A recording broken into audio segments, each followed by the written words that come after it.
Portfolio investment भी आती है और एफडीआई भी आती है। आप इंडिया में देख लें, बॉम्बे स्टॉक एक्सचेंज है, जी, सारी 20 बिलियन डॉलर सारी की दुनिया वहाँ पे में सरमायाकारी हो रही है। चाइना की जो स्टॉक मार्केट्स हैं उसमें भी सरमायाकारी हो रही है।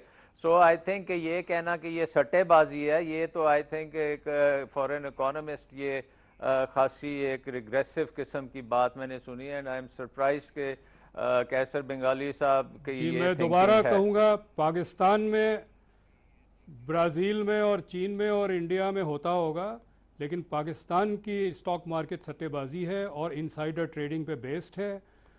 और जो इन्वेस्टमेंट आती है स्टॉक एक्सचेंज में उसे हम ये इन्वेस्टमेंट नहीं पिछले कह सकते हैं।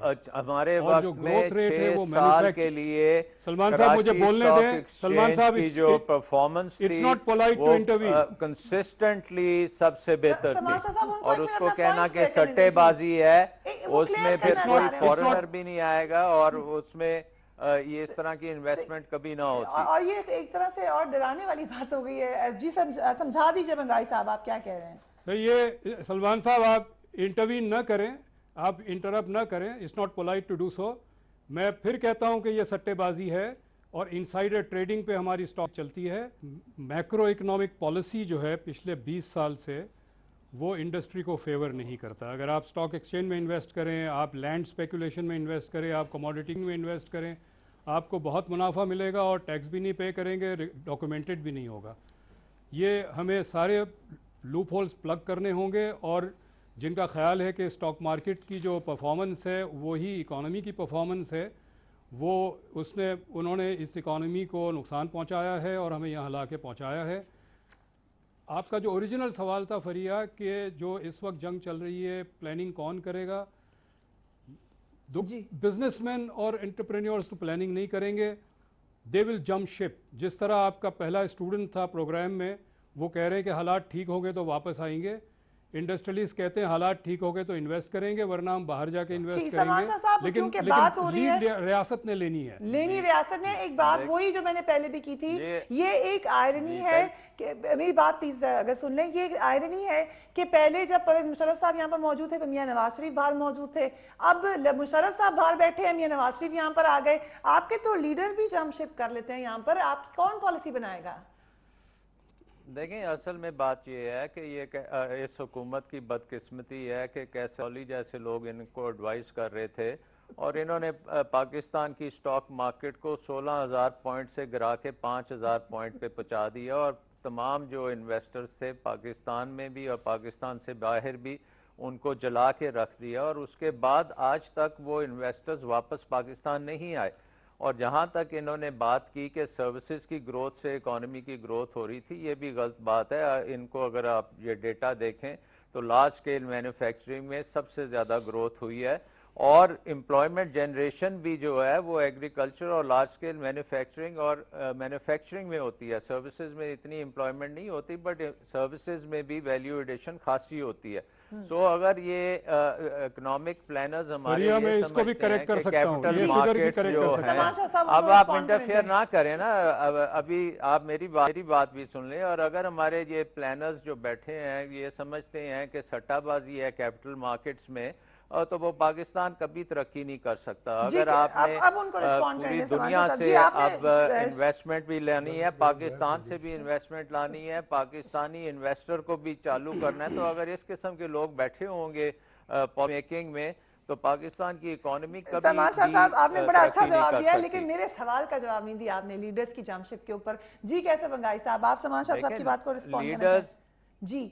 जी समाशा साहब, लीडर्स जो हैं मैं ये कहना, जो बात हैं ये बाहर है मुल्क से, ये जाते हैं बाहर, इनकी प्रॉपर्टीज बाहर हैं, इनकी बिजनेसेस बाहर हैं, इनके बच्चे बाहर हैं, ये आते हैं पाकिस्तान में और यहाँ से अपनी शॉर्ट टर्म इनकी होती है कि जो भी बेनिफिट लिए लें तो ले जाएं। ये सारी पॉलिटिकल पार्टीज जो है, जवाब दे दें कैसे बंगाई साहब की फैमिली यूनिट्स बने हुए हैं। इस बात का भी जवाब देते हैं और ये भी बता दें कि आपका सरमायादार भी कहीं भी सरमाया लगा सकता है, उसके पास ये ऑप्शन है। आपका स्टूडेंट कहीं भी जाके नौकरी कर सकता है जिसके पास ये ऑप्शन है। आपका लीडर भी कहीं भी चला जा सकता है। तो फिर इस मुल्क को कौन देखेगा?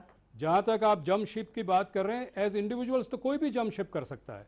मैं तो नहीं कह रहा हूं कि एक्स सियासतदान या वाई सियासतदान जिम्मेदारी ले, मैं कहता हूँ रियासत जिम्मेदारी ले, रियासत जिम्मेदारी ले, बिल्कुल प्लानिंग की और आगे मुल्क को ले जाने की रियासत और जिम्मेदारी इसमें कैसे फिया एक बात मैं आपको बताऊं, है ना जी, ये हमने पहले शुरू किया था, ओपन किया अपनी इकोनॉमी को, इंडिया से 10 साल पहले शुरू किया, लेकिन हम उसके समरात पूरे नहीं कर पाए गवर्नेंस इश्यूज की वजह से।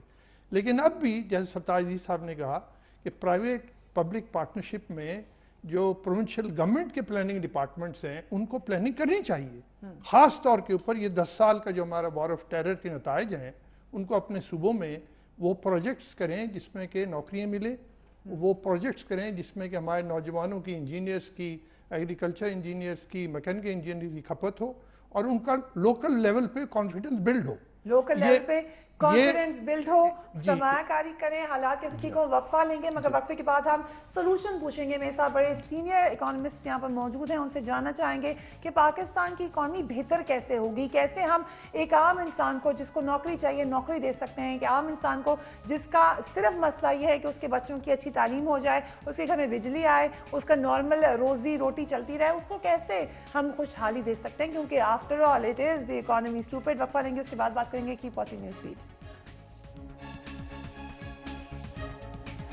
जी हमारी आप 1300 किलोमीटर की रोड इस्तेमाल कर रहे हैं पिछले 10 साल में, और इसके जो ब्रिजेस हैं और रोड का उजड़ गई हैं, इन पे हमें $3 बिलियन दें, किसी ने आज तक नहीं मांगा। एक ऑप्शन इस वक्त ये है कि अगर हम ग्वादर से पेशावर और ऊपर ले जाएं एक रेलवे लाइन, तो ये ओपन अप करेगा उस एरिया को जो बिल्कुल इस वक्त एक्सेस नहीं है डेवलप्ड एरियाज से। एम्प्लॉयमेंट जनरेशन भी जो है वो एग्रीकल्चर और लार्ज स्केल मैन्युफैक्चरिंग में होती है, सर्विसेज में इतनी एम्प्लॉयमेंट नहीं होती, बट सर्विसेज में भी वैल्यू एडिशन खासी होती है।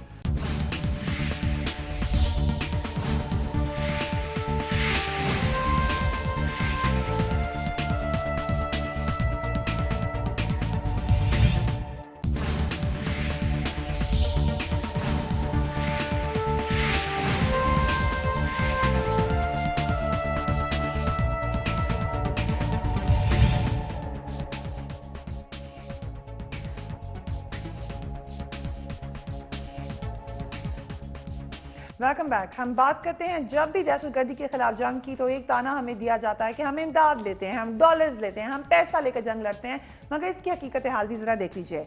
वादे क्या हुए और इमदाद क्या हुई। अमेरिका ने 2001 से अब तक पाकिस्तान को सिर्फ $15 अरब इमदाद दी। अमेरिका कैरी लुगर बिल के तहत सालाना $1.5 अरब अदा करने का पाबंद है। पहले बरस कैरी लुगर बिल से सिर्फ $300 मिलियन दिए गए। 2001 से 2010 तक कोएलिशन सपोर्ट फंड में $11 अरब के बजाय $10 अरब मिले। $10 अरब में से फौज को $1.6 अरब मिले।